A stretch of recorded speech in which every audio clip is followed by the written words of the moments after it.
Diário de Obras.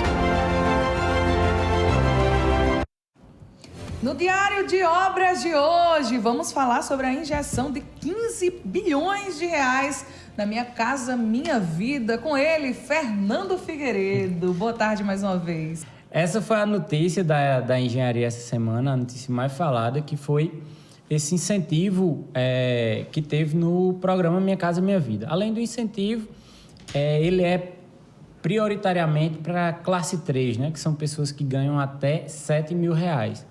É um incentivo para justamente impulsionar a construção civil, haja visto que estava em crise.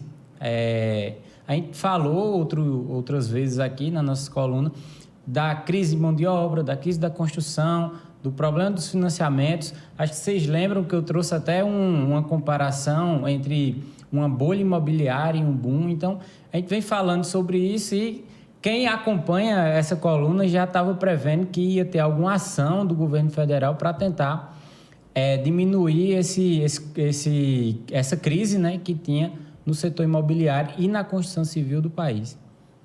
Fernando, como vai ser, como você vê essa injeção desses 15 bilhões de reais nesse programa? É uma coisa boa? Quais são os pontos positivos e os pontos negativos? Tem um problema crasso aí, que a solução está sendo da forma ou no local incorreto, que é o quê? Você tem hoje uma consolidação dos impostos altíssima. Isso é o que a gente vive, não só na construção civil, mas na realidade, uma carga tributária altíssima. E não houve nenhum processo de diminuir essa carga tributária. O que foi a solução? Manter a carga tributária altíssima e injetar recursos para sair financiamento, para sair empréstimo. Ou seja, a população vai contrair dívida. A solução foi essa e isso nunca vai dar certo.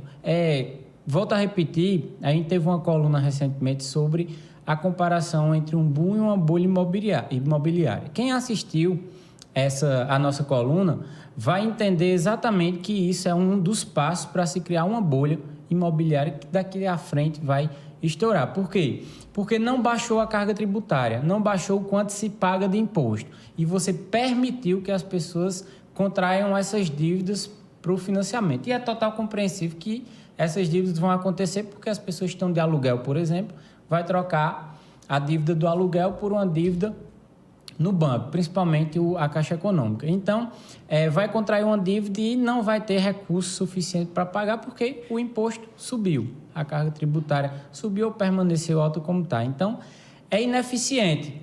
Seria uma boa opção aumentar, ter esse incentivo fiscal, só que, em contrapartida, tinha que vir envolto desse incentivo outras partidas de baixar a carga tributária. E para ser bem claro, para ser bem objetivo, por exemplo, se você for construir uma casa hoje, de 100 mil, você vai pagar em torno de 10 à prefeitura de imposto. Entre prefeitura e Receita Federal, você vai deixar R$10 mil de imposto para se construir. Então, isso é um absurdo. Como é que as pessoas vão conseguir operar esse recurso todo? Esse já foi um problema, né? Logo quando lançou eu lembro que você falou aqui em uma das colunas que já foi um problema, que as pessoas contraíram a dívida, fizeram os empréstimos da Minha Casa Minha Vida e um tempo depois começou as inadimplências, por conta justamente dos impostos que eram muito altos. Isso, exatamente. Você acredita que vai acontecer isso novamente? Com toda certeza. Na verdade, e o pior, não teve nenhum processo de interrupção ou de mudança desse sistema. De forma ininterrupta, né? Desde quando foi lançado até hoje, mudou o nome pela gestão, pelo governo, mas desde quando foi lançado é o mesmo sistema. Você entra em crise, o sistema de construção civil, aí o governo vai e libera mais crédito, os bancos na inadimplência, o banco não vai quebrar. Então, com a inadimplência, o banco trava os financiamentos. Aí o governo vai e paga essa inadimplência, né?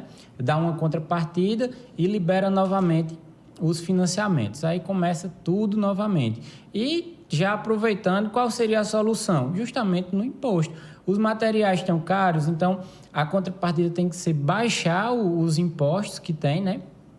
nos materiais, nos serviços, para que esses preços baixem e a população consiga construir. Aí, com os preços mais baixos, com acesso desse investimento, aí sim vem um incentivo para que libere crédito. Só liberar o crédito é um terreno fértil para a inadimplência. E, infelizmente, a gente viu isso, né? E provavelmente é um cenário que vai se repetir. Fernando Figueiredo, eu queria que você dissesse para a gente como é que o pessoal vai conseguir saber mais sobre esses e outros assuntos acompanhando você. Nas redes sociais, né, eu uso praticamente duas de forma com mais abrangência, que é o YouTube. Tem um canal lá, Direito à Engenharia. É para cá. Tem um canal lá no YouTube, @Direito à Engenharia. Você me encontra falando semanalmente sobre obras, sobre direito, sobre essas interligações. E também no Instagram, @Fernando Figueiredos. Tem um S no final. Você também me encontra diariamente tratando sobre esses temas.